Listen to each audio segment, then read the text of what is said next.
অন্তঃসত্ত্বা কিয়ারাকে জড়িয়ে ধরার চেষ্টা, ঠিক কি ঘটেছিল সেদিন? বলিউড অভিনেত্রী কিয়ারা আদভানিকে ঘিরে চাঞ্চল্যকর এক ঘটনার কথা সামনে এনেছেন তার নিরাপত্তা দায়িত্বে থাকা জিশান কুরেশি। এক সাক্ষাৎকারে তিনি জানান, ঘটনাটি ঘটে যখন কিয়ারা 7 মাসের অন্তঃসত্ত্বা হয়েও একটি ব্র্যান্ড শুটের কাজে বাইরে ছিলেন। জিশান বলেন, সে সময় কিয়ারা নিরাপত্তা নিয়ে বিশেষ সতর্কতা নেওয়া হয়েছিল। স্বামী সিদ্ধার্থ মালহোত্রাও বিষয়টি নিয়ে বেশ উদ্বিগ্ন ছিলেন। তাই কিয়ারার নিজস্ব নিরাপত্তা রক্ষী থাকা সত্ত্বেও বাড়তি নিরাপত্তার জন্য জিশানকে সঙ্গে রাখা হয়।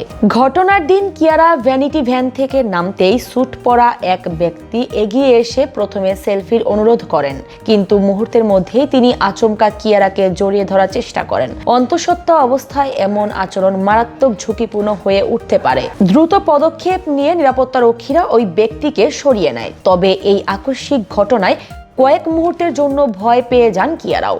জিশান আরও জানান, ঘটনাটি সঙ্গে সঙ্গে সিদ্ধার্থকে জানানো হয়নি, কারণ তিনি বিষয়টি নিয়ে অতিরিক্ত উত্তেজিত হয়ে পড়তে পারতেন। পরে কিয়ারা নিজেই তাকে পুরো বিষয়টি বুঝিয়ে বলেন। উল্লেখ্য, শেরশাহ ছবির সেট থেকে কিয়ারা ও সিদ্ধার্থের প্রেমের শুরু।